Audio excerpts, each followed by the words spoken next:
Hello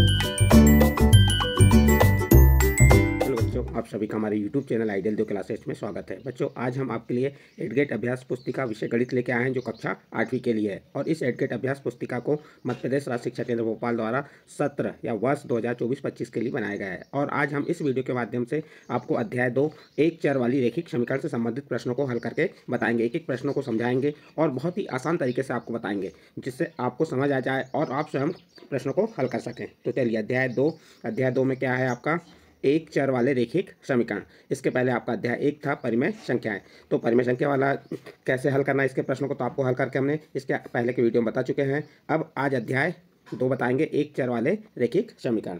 तो चलिए देखते हैं अध्याय 2 में क्या दिया है।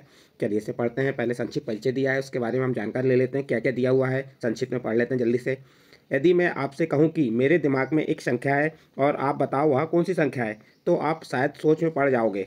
चलिए पता करते हैं कि वह कौन सी संख्या है। तो जैसे मेरे दिमाग में जो एक संख्या है तो उसको मैं क्या करूँगा, मान लूँगा। मान लो वह संख्या x है। उस संख्या के 6 गुना में, अब जो संख्या है आपकी कौन सी संख्या मान लिया आपने, ये क्या माने आपने, x माने।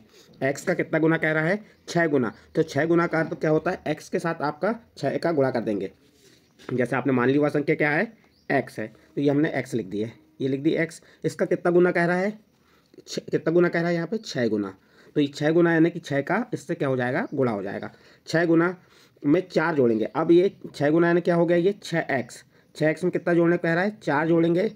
जोड़ने पर 64 प्राप्त होता है। तो किसके बराबर, 6x धन 4, यानी कि किसी संख्या का 6 गुने में 4 जोड़ने पर कितना प्राप्त होता है आपको, 64। तो बराबर 64 आ जाएगा। तो ये क्या बन जाएगा आपका, एक चर वाला रैखिक समीकरण। इसमें एक चर क्या है, चर क्या कहलाते हैं इसमें, एक्स वाई जेड, यानी ABCD से लेकर एक्स वाई जेड तक जो वो होते हैं वर्ण, वो क्या कहलाते हैं, चर कहलाते हैं। तो यहाँ पे एक चर यानी एक्स क्या हो गया, एक चर हो गया। तो देखिए यहाँ पे संख्या का 6 गुना, तो 6 गुना संख्या क्या हो गई आपकी, एक्स का 6 गुना, उसमें 4 जोड़ने का अर्थ है 6x धन 4। ये हमने बना के पहले ही बता दिए आपको, जो कि 64 के बराबर। तो कैसा समीकरण बन जाएगा, 6x धन 4 बराबर 64। इस प्रकार जो 6x धन 4 बराबर 64 प्राप्त हुआ वह समीकरण कहलाता है। कौन सा समीकरण कहलाता है, एक चर वाला रैखिक समीकरण, जिसमें x क्या है, चर है। और ये जो बराबर का चिन्ह है, ये चिन्ह क्या है, बराबर, जिसको हम समता या बराबर का चिन्ह कहते हैं, यह समता का चिन्ह कहलाता है। समीकरण को 2 पक्षों में बांटा गया। देखिए एक पक्ष आपका ये वाला हो गया 6x धन 4, एक पक्ष हो गया। दूसरा पक्ष क्या, कौन सा हो गया, 64। बराबर के एक साइड 6x धन 4 है और दूसरी साइड क्या है, 64 है। तो इन 2 पक्षों को क्या कहते हैं, ये जो आपका 6x धन 4 है इसको हम क्या बोलेंगे, लेफ्ट हैंड साइड। क्या बोलते हैं, लेफ्ट हैंड साइड। और ये बराबर के स्पाल वाला पक्ष को क्या कहते हैं, राइट हैंड साइड। तो ये लेफ्ट हैंड साइड मीन्स आपका दाया पक्ष। लेफ्ट हैंड साइड को हिंदी में क्या कहते हैं, दाया पक्ष। और राइट हैंड साइड को क्या कहते हैं, बाया पक्ष। तो इस प्रकार से आपको समीकरण का निर्माण कैसे करना है, किस प्रकार से मानना है, ये बताया आपको। चलिए आगे क्या दिया है, पढ़ लेते हैं। दाया पक्ष में व्यंजक का मान बाया पक्ष के बराबर। जो दाया पक्ष का व्यंजक का मान होता है वो बाया पक्ष के कैसे होता है, बराबर। आइए अब इस समीकरण को हल कर उस संख्या को ज्ञात करते हैं। तो देखिए समीकरण कैसे हल करेंगे। हमारा समीकरण क्या बना था, 6x धन 4 बराबर 64। अब इसको हम क्या करेंगे, हल करेंगे। तो यहाँ पे ये 6x को जैसा का वैसा लिखिए, 6x को हमने जैसा का वैसा लिख दिए, 64 भी लिख दिए। और ये जो आपका धन 4 है, धन 4 का बराबर कुछ पाल हम पक्षांतर करेंगे तो इसका चिन्ह बदल जाएगा, धन का बदल जाएगा ऋण में। तो ये क्या हो जाएगा आपका, ऋण 4। और 6x बराबर 64 में से आपने 4 घटाया, कितना आ गया, 60। अब क्या करेंगे, फिर ये 6 और x के बीच में काय का चिन्ह है, यहाँ पे गुणा का चिन्ह है। तो 6 का जब पक्षांतर करेंगे और संख्या गुणा में रहती है तो काय में जाएगी, भाग में। तो यहाँ पे x बराबर क्या आ जाएगा आपका, 60 के भागित 6। और 6 का भाग 60 में दी कितने बार गया, 10 बार। तो ये x का मान क्या आ गया, 10। जो संख्या हमने माने थे वो संख्या क्या हो गई, x बराबर 10। जो संख्या हमने सोची थी वह संख्या क्या है, 10 है। देखिए यहाँ पे इसे हल करके बता दिया। ये 4 का दाएं पक्ष में पक्षांतर किए तो ये आ गया आपका, जो समझा दिए। फिर 64 में 4 घटाए 60, दोनों पक्षों में 6 का भाग देने पर 6 का भाग दिए, या पक्षांतर करके भी आप इसे हल कर सकते हैं। तो इस प्रकार से x का मान 10 आ गया। हमने देखा समीकरण में, हमने क्या देखा, समीकरण में x का मान 10 रखने पर दोनों पक्ष बराबर हो जाते हैं। यदि हम इस समीकरण में, कौन समीकरण में, जो आपका ये समीकरण बना है ना, 6x धन 4 बराबर 64, इसमें किस x का मान क्या रखते हैं, जैसे x का मान हमने क्या रखे, 10 रखे। तो दोनों समीकरण कैसे हो जाएंगे आपके, बराबर। 10 × 60 धन 4 बराबर 64। और 60 में 4 जोड़े तो 64। ये दोनों पक्ष कैसे हो गए आपके, बराबर हो गए। तो इस प्रकार से ये आपके एक चर वाले रैखिक समीकरण कैसे हल करना है वह है। चलिए आगे देखते हैं। अतः हम यह कह सकते हैं कि समीकरण में एक चर का वह मान जो समीकरण को संतुष्ट करता है वह समीकरण का हल कहलाता है। बताइए इसमें से कौन से समीकरण हैं जो आपको ये दिए, इनमें से आपको बताना कौन समीकरण है और कौन से नहीं है। बॉक्स में हाँ या नहीं लिखिए। तो देखिए 17 बराबर x धन 10 ये समीकरण है, और x कोष्टक में x के साथ बड़ा है 5 से, ये समीकरण को संतुष्ट नहीं करेगा, इसलिए ये समीकरण नहीं है। और ये भी समीकरण नहीं है। यहाँ पे 7x ऋण 2 बराबर 5 ये समीकरण है, तो यहाँ हाँ लिख दिए, क्योंकि ये जो समीकरण इसलिए नहीं है कि देखिए 20 का 10 में गुणा की 200 और 80, तो यहाँ पे चर आपका है ही नहीं है, तो समीकरण कोई मान ही नहीं आ रहा है। फिर इसी प्रकार गणितीय कथनों से समीकरण निर्माण करना, तो ये गणितीय कथन दिए से समीकरण का निर्माण कैसे करते हैं। जैसे जेड के 6 गुने में से 5 घटाने पर 7 प्राप्त होता है, तो जेड, ये जेड का कितना गुना, 6 गुना, जेड गुणित 6, 6 जेड हो गया, इसमें से कितना घटा दिए, 5 घटाए, तो किसके बराबर प्राप्त होता है, 7 का। तो समीकरण क्या बन गया, 6 जेड ऋण 5 बराबर 7। इसी प्रकार m का 1/4 मीन्स 1/4, यानी m का 1/4 से गुणा किए तो m/4 आ गया, और 7 से 3 अधिक, और जो संख्या 7 है उससे कितनी अधिक है, 3 अधिक है, तो ये आपका समीकरण बन गया m/4 बराबर 10। तो इस प्रकार से इन प्रश्नों को आप पढ़ के आसानी से हल कर सकते हैं। चलिए आगे देखते हैं। समीकरण से गणितीय कथनों को के निर्माण करना है। अब एक समीकरण दिया हुआ है, इससे गणितीय कथन बनाना है। तो यहाँ पे किसका, x का कितना दुगना, x के दुगने में से कितना घटा रहे हैं, 3, 3 घटाने पर क्या प्राप्त होता है, 7। इसी प्रकार यहाँ पे x का कितना, 1/4, x के 1/4 में 4 का योग किसके बराबर है, 6 के बराबर। तो इस प्रकार समीकरण निर्माण करेंगे। और समीकरण जिसके दोनों पक्षों में चर उपस्थित हो, जैसे ये समीकरण देखिए, यहाँ पे 5x धन 8, यहाँ पे x चर है, 12 धन 3x इसमें भी चर है। तो चर उपस्थित होने पर तब हमें चर वाले पदों को किसी एक पक्ष में कर ली। जैसे ये 5x और 3x है, इनको एक पक्ष में कर लिए, तो 5x ऋण 3x, ऋण क्यों हुआ, यहाँ पे धन था तो पक्षांतर होकर ऋण 3x हो गया। फिर ये 12 लिखे और धन 8 का पक्षांतर किए तो क्या हो गया, ऋण 8। तो क्या कर लिया हमने, चर वाले पदों को किसी एक पक्ष में लाकर समीकरण को सरल बना सकते हैं। अब देखिए कैसे सरल बन गया ये। यहाँ पे आप देखो 5x में से 3x घटाए तो 2x बराबर 12 में से 8 घटाए 4, और ये 2 का दोनों पक्षों भाग दे दी तो क्या प्राप्त हो गया, x बराबर 2। इस प्रकार से जब दो चर हो दोनों पक्षों में तो किस प्रकार हल करना ये बताया इसमें। अब इसके बाद आते हैं आपके जो प्रश्नों को पढ़कर दिए गए विकल्पों में से सही उत्तर चुनकर लिखिए। जो अध्याय से संबंधित प्रश्न है उनको हल करेंगे हम। प्रश्न नंबर 1, निम्नलिखित में से कौन सा गणितीय कथन समीकरण है। तो यहाँ पे आपको 4 ऑप्शन दिए, 4 ऑप्शन में से बताना है कि कौन सा गणितीय कथन समीकरण है। तो इसका सही आंसर आ जाएगा आपका ए नंबर, 15 बराबर 5 धन 2x, ये गणितीय कथन समीकरण है। बी नंबर भी नहीं है, सी नंबर भी नहीं है, और डी नंबर भी नहीं है। इसके बाद नेक्स्ट प्रश्न है 3x धन 2 बराबर 13 में x का मान क्या होगा।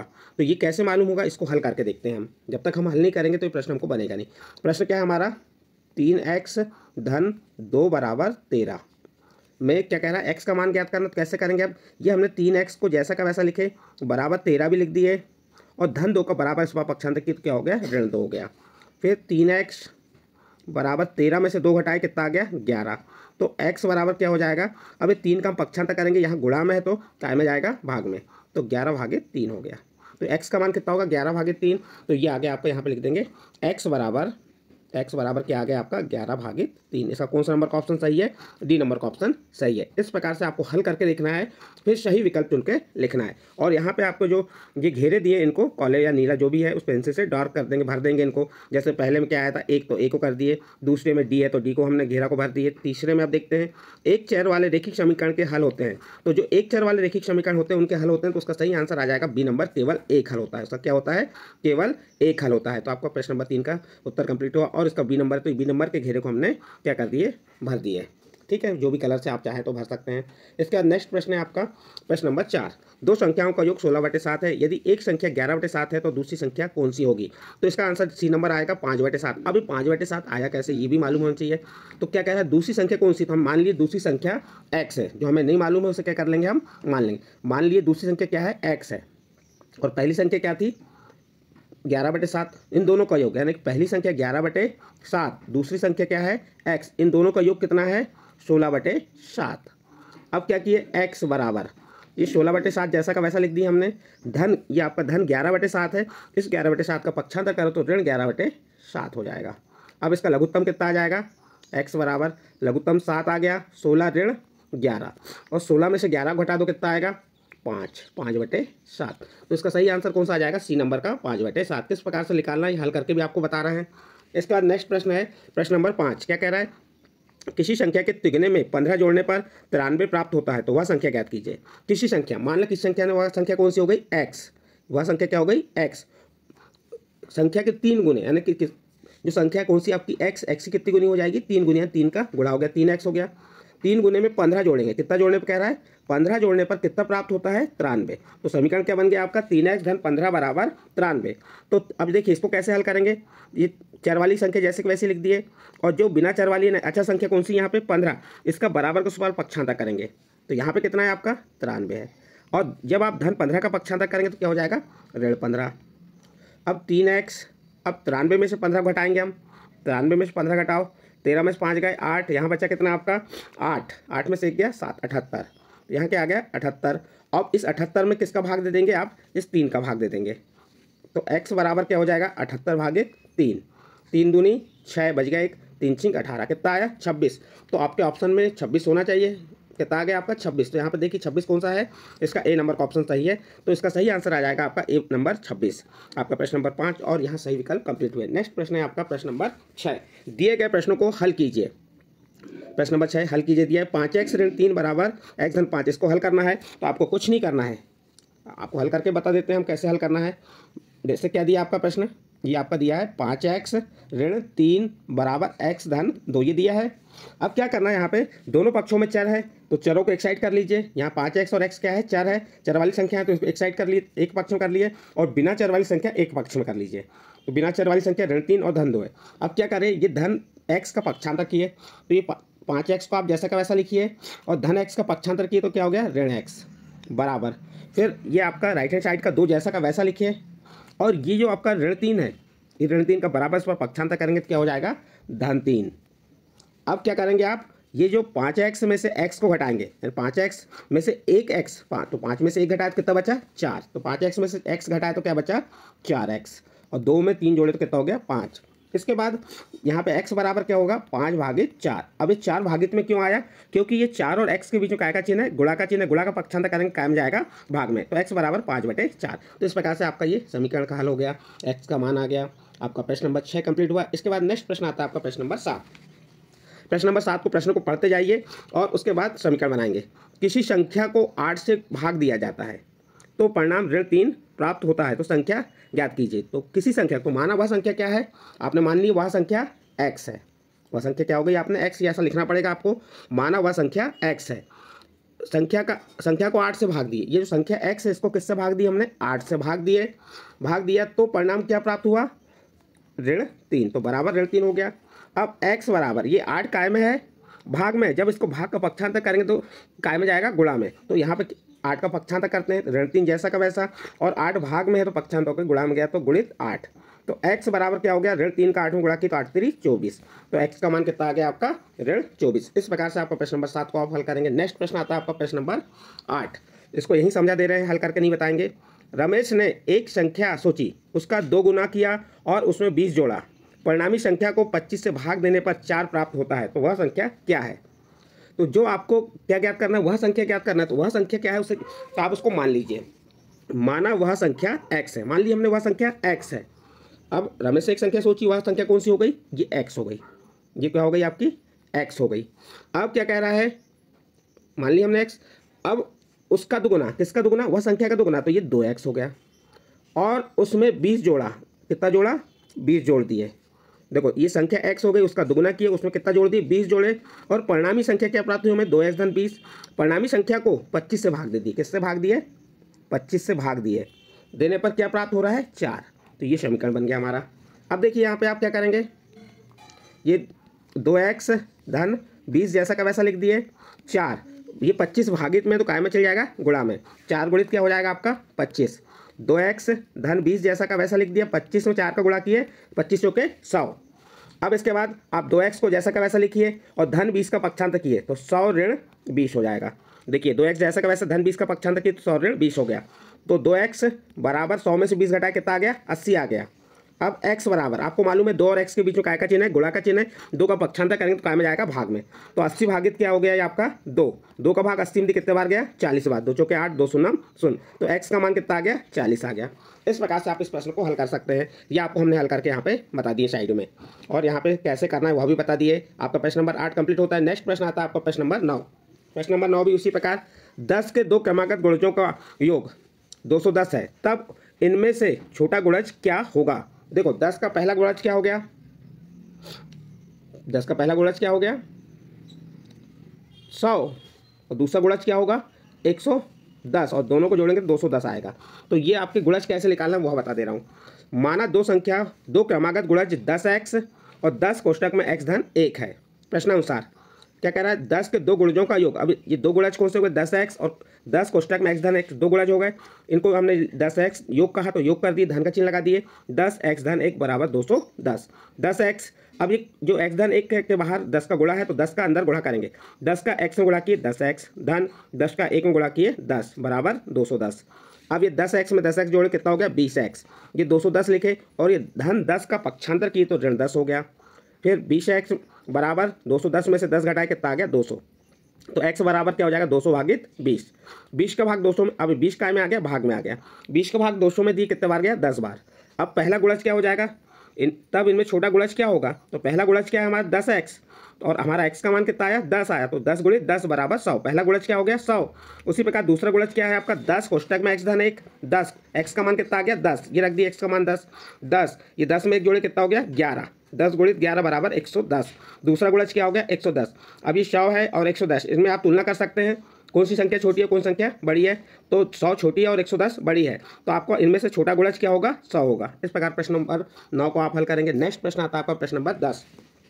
प्रश्न नंबर 10 में कहा है x के किस मान के लिए निम्न प्रकार का परिमाप, ये जो निम्न आकार का परिमाप 186 सेंटीमीटर है। देखिए ये आकृति जो दिख रही है इसका परिमाप कितना 186 सेंटीमीटर है, जिसकी लंबाई और चौड़ाई दी गई है। तो हम आयत के परिमाप के सूत्र से हल कर लेंगे। प्रश्न कैसे हल करेंगे। आयत का परिमाप है 186 सेंटीमीटर। आयत के परिमाप का सूत्र क्या होता है 2 कोष्टक में लंबाई धन चौड़ाई बराबर 186 सेंटीमीटर। 2 लंबाई कितनी है 2x धन 66, ये लंबाई हो गई 2x धन 66 और चौड़ाई कितनी है 5x धन 6, ये 5x धन 6 लिख दिए। ये आपने चाहे तो इसको कोष्टक में भी लिख सकते थे। अब देखिए यहाँ पे हमने क्या किया 2x में 5x, ये जो 2x है और ये 5x जुड़ गया तो कितना आ गया 7x। 66 में 6 को जोड़े तो कितना हो गया 72 बराबर। अब ये 2 गुणा में था, यहाँ पे काय में गुणा में है तो पक्षांतर काय में ला दी भाग में, तो 186 भागित 2 हो गया। अब 7x 2 का भाग 186 में कितने बार गया 93 बार गया। 2 में 18 2 तिया 6 और ये धन 72 का पक्षांतर किया तो क्या हो गया ऋण 72। 7x बराबर अब क्या करेंगे आप यहाँ पे 93 में से 72 घटाएंगे कितना आएगा 21 और फिर 7 का पक्षांतर कीजिए तो भाग में चले गया। 7 का भाग 21 में कितने बार गया 3 बार, तो x का मान कितना आ गया 3 आ गया। इस प्रकार से x का मान ज्ञात करने को कहा था, आपका x का मान 3 आ गया। नेक्स्ट प्रश्न है प्रश्न नंबर 11। एक बढ़ई एक पलंग बनाने के लिए 2600 रुपये लेता है। एक बढ़ई क्या करता है पलंग बनाने के लिए कितने रुपये लेता है 2600 रुपये लेता है। इसमें प्रयोग की गई सामग्री की लागत 1100 रुपये और जो पलंग बनाने में जो सामान लगा उसकी लागत कितनी है 1100 रुपये तथा मजदूरी 200 रुपये प्रति घंटा। और जो मजदूरी दी जा रही है वो कैसी है 200 रुपये प्रति घंटा है। तो बढ़ई ने कितने घंटे कार्य किया। सबसे पहले हम क्या कर लेंगे, माना पलंग की कुल लागत कितनी है 2600 रुपये। पलंग की कुल लागत क्या है दी हुई है 2600 रुपये। सामग्री में लागत कितनी लग गई 1100 रुपये, तो उसको कुल मजदूरी कितनी लगी। देखो 1100 रुपये तो उसने सामान खरीद के ला लिया और कुल मजदूरी कुल रुपये कितने बनाने मिले उससे बढ़ई को एक पलंग बनाने में 2600। तो 2600 में से 1100 को घटा दीजिए तो 2600 में से 1100 घटाए तो कितना आ गया 1500 1500 रुपये कुल मजदूरी हो गई। मजदूरी कितनी लग गई 1500 रुपये और मजदूरी क्या है 200 रुपये प्रति घंटा है। 200 रुपये प्रति घंटा मजदूरी यहाँ पे, यहाँ घंटा लिख दिए 200 रुपये प्रति घंटा। तो बढ़ई ने कुल कितने घंटे कार्य किया, तो इसके लिए क्या करना पड़ेगा आपको, जो कुल मजदूरी 1500 में 200 का भाग दे दिए। ये देखो 2 शून्य काटा और 2 का भाग 15 में दिए तो 7.5 आया। 7.5 मीन्स होता है 7.5 घंटे। कितने घंटे 7.5 घंटे। अब घंटे को आप मिनट में बदलना चाहते हो 7 घंटे और 5 घंटे है तो ये आप इसको मिनट में बदलेंगे तो 1 घंटे में 60 मिनट होते हैं तो 5 छक्का 30, तो यहाँ पे आ जाएगा 30 मिनट। तो अतः बढ़ई ने कुल 7 घंटे 30 मिनट कार्य किया। इस प्रकार से आप प्रश्न नंबर 11 को हल कर सकते हैं। नेक्स्ट प्रश्न है आपका प्रश्न नंबर 12। इंपॉर्टेंट प्रश्न है, इस प्रकार के प्रश्न आपके पेपर में आते जरूर हैं, चाहे तो आप इसको हल करके बता देते हैं। चलिए प्रश्न नंबर 12 में दिए समीकरण हल कीजिए। z/2 ऋण 1/5 बराबर z/3 धन 1/4। इसको कैसे हल करेंगे देखो हल करके बता रहे हैं। z/2 ऋण 1/5 बराबर z/3 धन 1/4। अब क्या कीजिए चर वाली संख्या एक साइड कर लीजिए, पक्षांतर कर लीजिए। ये z/2 चर वाली है और ये धन z/3 है, इसको पक्षांतर किए तो ऋण z/3 बराबर 1/4 और ऋण 1/5 का पक्षांतर करेंगे तो क्या हो जाएगा धन 1/5 कर दिया हमने। अब इनको इसको घटा देंगे इसको जोड़ देंगे, इसके लिए इसका लघुत्तम ले लेंगे। इसका लघुत्तम कितना आ जाएगा, हर का लघुत्तम लेंगे। हर का क्या है संख्या 2 और 3 2 तिया 6 और ये 3 का जेड में गुणा की तो क्या हो गई 3z। कितनी हो गई आपकी ये 3z और ये ऋण 2z बराबर इसका लघुत्तम हर का 4 पंचे 20, इसका लघुत्तम 20 हो गया।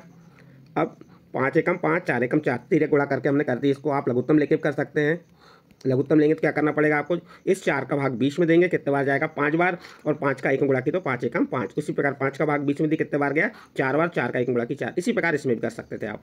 अब 3z में से 2z घटाए तो कितना बचा आपका z भागित 6 बराबर 5 में 4 जोड़े कितना हो गया 9 भागित 20। अब क्या करेंगे, हमको z का मान निकालना। z बराबर ये 6 का पक्षांतर कर दिए, या 6 9 54 हो गया, या आप ऐसा भी कर सकते हो 6 9 54 भागित 20।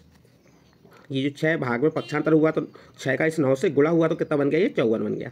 काट दीजिए इसे, 2 से काटे, 2 एकम 2 2 शून्य शून्य, कितने बार गया 10 बार, और ये 2 दूनी 4 2 सत्ते 14, कितना आ गया 27/10। और ये 27/10 ही आपका क्या कहलाएगा आंसर कहलाएगा। इस प्रकार से इस प्रश्न को आप हल कर सकते हैं। इस प्रश्न को हमने यहाँ पे आपको हल करके बता दिए। नेक्स्ट प्रश्न है आपका प्रश्न नंबर 13। प्रश्न नंबर 13 थोड़ा बड़ा है, इसे ध्यान से समझेंगे। समीकरण हल कर उत्तर की जांच कीजिए। अब देखिए बच्चों, आपके जो एडगेट अभ्यास पुस्तिका दी है उस एडगेट अभ्यास पुस्तिका में 2 या 3 लाइन दी हुई है, तो ये प्रश्न आपके उस एडगेट अभ्यास पुस्तिका में कैसे आएंगे आपको सोचना पड़ेगा। तो इसके लिए आपके लिए उपाय है, आपको इन सभी प्रश्नों को, जितने भी आपके एडगेट अभ्यास पुस्तिका विषय गणित के प्रश्न दिए गए, इन सभी प्रश्नों को आपको एक कॉपी बनाना है और उस कॉपी में स्टेप बाय स्टेप इस प्रकार से हल करना है, क्योंकि पेपर में आप इस प्रकार से हल करेंगे तो ही आपको मार्क्स मिलेंगे। चलिए प्रश्न नंबर 13। 5x ऋण 2 कोष्टक में 2x ऋण 7 बराबर 2 कोष्टक में 3x ऋण 1 धन 7/2। इसको क्या करना है, हल करना है और उत्तर की जांच भी करना है। चलिए हल कर लेते हैं, एक एक स्टेप बाय समझा रहे हैं आपको। देखिए ये 5x जैसा का वैसा लिखे, इस ऋण 2 का ऋण धन 2x से गुणा की तो ऋण 4x, ऋण का यहाँ पे इस ऋण से गुणा किए धन 2 सत्ते 14, फिर ये बराबर का चिन्ह, फिर 2 का गुणा कोष्टक के अंदर करेंगे तो 2 का 3x में गुणा की तो 2 तिया 6x हो गया, ऋण 2 एकम 2 धन 7/2। अब देखिए इसके बाद नेक्स्ट 5x में से 4x घटाए तो क्या बचा x, ये 5x में से 4x घटाए तो क्या बचा आपका ये x धन 14 बराबर 6x। अब क्या किया हमने 2 और 7/2 का क्या कर दिया हमने, जो घटा दिए इसको, तो यहाँ से ऋण चिन्ह कॉमन निकल गया, तो यहाँ पे ये धन कायम बदल गया ऋण में, और इसका लघुत्तम क्या आ गया 2, 2 दूनी 4 और 7, 4 में 7 घटाए ऋण 3/2। ये तो बाकी जैसा का वैसा लिखे चले आ रहा है। ये हमने x धन 14 बराबर 6x और ऋण का ऋण में गुणा की धन 3/2, ये आपका सरलतम रूप आ गया। अब क्या करेंगे, यहाँ चर को एक साइड कर लीजिए, अचर को एक साइड, तो x धन 6x का पक्षांतर की तो ऋण 6x बराबर 3/2, धन 14 का पक्षांतर की तो आपका क्या हो गया ऋण 14। अब देखिए यहाँ पे x में से 6x हटाएंगे तो कितना आएगा ऋण 5x, क्योंकि x के पहले कोई संख्या नहीं है तो क्या है 1 में से 6 घटाए तो ऋण 5x। और इसको घटाने के लिए क्या करना पड़ेगा, लघुत्तम, इसका मान लो इसके भागित कुछ नहीं तो क्या छुपा हुआ है, इसके भागित में 1 छुपा हुआ है, इसका लघुत्तम कितना आ गया 2 का भाग हमने 2 में दी 1 बार गया, और 1 का 3 में गुणा किए 3 ऋण। अब यहाँ पे क्या है 1 का भाग 2 में दी कितने बार गया 2 बार गया, 2 का 14 में गुणा किए तो कितना आ गया 28। या इसको इस प्रकार से कर सकते हैं आप, 1 गुणित 3 तो 3 2 सत्ते 2 का 14 में गुणा किए 28। ये ऋण से ऋण 5x और 3 में से 28 हटाए ऋण 25, ऋण से ऋण कैंसिल हो गया। और क्या किया, अब ये 5 का पक्षांतर की तो काय में आ गया भागित में, ये 5/1 है तो क्या बन गया 1/5, 5 का भाग 25 में 5 बार गया तो ये 5/2 आ गया। अब उत्तर की जांच करना है तो क्या करेंगे आप, जहाँ पे x का मान है वहाँ पे आप 5/2 रख के हल करेंगे और दोनों पक्ष क्या हो जाएंगे यहाँ पे बराबर आ जाएंगे, तो हमारा उत्तर सही है। तो लेफ्ट हैंड साइड बराबर राइट हैंड साइड बराबर आ रहा है, इसलिए इसका उत्तर सही है। प्रश्न को इस प्रकार से हल करना, उत्तर की जाँच इस प्रकार से कर सकते हैं। प्रश्न नंबर 13 कंप्लीट हुआ। इसके बाद नेक्स्ट प्रश्न है आपका प्रश्न नंबर 14। प्रश्न नंबर 14 क्या कह रहा है, एक माँ और उसकी 2 पुत्रियों ने एक कमरे का निर्माण किया। एक माँ और उसकी 2 बेटियां हैं, उन्होंने क्या किया, एक कमरे का निर्माण किया और कितना 75,000 रुपये में करवाया। एक कमरे का निर्माण कितने में करवाया, 75,000 रुपये में करवाया। बड़ी पुत्री ने अपनी माँ के जो माँ का भाग है कि धनराशि का 3/8 धनराशि का योगदान दिया, तथा छोटी पुत्री ने अपनी माँ के भाग की धनराशि की 1/2 धनराशि दी। तीनों ने पृथक पृथक कितनी धनराशि का योगदान दिया। देखिए 75,000 रुपये एक कमरे बनाने में लगा, उस कमरे को बनाने में 3/8 धनराशि किसने दी, बड़ी पुत्री ने, और छोटी पुत्री ने कितनी दी 1/2 धनराशि, यानी कि आप निकालो। अब निकालना है कि प्रत्येक ने अलग अलग कितनी धनराशि दी। तो चलिए देखते हैं, जो माँ का भाग है उसकी दी है किसने, छोटी पुत्री ने 1/2, ध्यान रखेंगे यहाँ पे। तीनों ने पृथक पृथक कितनी धनराशि का योगदान दिया, तो पहले मान लेते हैं माँ द्वारा लगाई गई धनराशि कितनी है x है, बड़ी पुत्री द्वारा लगाई गई धनराशि माँ के कितने 3/8 गुनी, तो माँ ने कितनी लगाई थी x, तो x गुणित 3/8। छोटी पुत्री द्वारा लगाई गई धनराशि माँ के कितनी है 1/2 है ना, तो क्या करेंगे माँ की धनराशि में 1/2 का गुणा किए तो क्या हो गया 1/2 गुणित x। अब प्रश्नानुसार तीनों ने मिलकर लगाई तो तीनों क्या कर देंगे, जोड़ देंगे। x धन 3x बटे 8 धन x बटे 2 बराबर 75,000 रुपये। इसका लघुत्तम कितना आ जाएगा, 8 आएगा। इसका लघुत्तम 8 आएगा। 8 क्यों आएगा, क्योंकि 1 का भाग भी 8 में जाएगा, 8 का भाग भी जाएगा और 2 का भी। या हम इसको लघुत्तम निकाल के भी देखेंगे तो कितना आएगा, 8 आएगा। अब देखिए ऊपर वाली संख्या कैसी आती है आपको बता रहे हैं। लघुत्तम क्या आया आपका, 8। तो जो x है इसके भागित में कुछ नहीं, हर में कुछ नहीं, तो क्या है 1। 1 का भाग 8 में दी कितने बार गया, 8 बार। और जो भागफल 8 आया उसका x से गुणा की तो क्या हो गया, 8x। फिर दूसरी संख्या, फिर धन का चिन्ह लगा दिए। फिर 8 का भाग 8 में दी कितने बार गया, 1 बार। और 1 का 3x में गुणा की 3x। फिर धन 2 का भाग 8 में दी कितने बार गया, 4 बार। और 4 का x में गुणा की 4x। तो इस प्रकार अंश की संख्या बन गई 8x धन 3x धन 4। 8x में 3 को जोड़े, 3x को जोड़े कितना हो गया 11x। और 11 में 4x जोड़े तो 15x। ये 15x लिख दिए। और जो 8 भागित में है तो ये 75,000 के गुणा में चले गया। और फिर ये लिख दिया हमने 15x बराबर 75,000 गुणित 8। फिर ये 15 यहाँ से कहाँ चले गया, यहाँ नहीं है। तो 15 का हमने क्या किया, पक्षांतर किए तो काय में चले गया, भाग में चले गया। ये गुणा में तो भाग में आ गया। तो x बराबर अब 15 का भाग 75,000 में दिए तो 15 पना 75, 5 बार गया तो क्या आ गया 5,000 गुणित 8। तो इस प्रकार x का मान क्या हो जाएगा, 5,000 में 8 का गुणा किया तो 40,000। यानी कि आप जो कमरा बना उस कमरे में माँ की धनराशि कितनी लगी, 40,000 रुपये लगी। तो अब पृथक पृथक तीनों की निकालना। तो अभी किसकी मालूम हुई हमें, माँ की। तो हम लिख देंगे यहाँ पे माँ द्वारा लगाई गई धनराशि x बराबर 40,000 रुपये। तो बड़ी पुत्री द्वारा लगाई गई धनराशि कितनी थी, 3/8 गुणित x। तो x का मान कितना आ गया 40,000। और 8 का भाग 40,000 दी तो कितने बार गया, 5,000 बार। और 5 का 3 गुणा की 5 दिया 15,000 रुपये बड़ी पुत्री ने लगाई।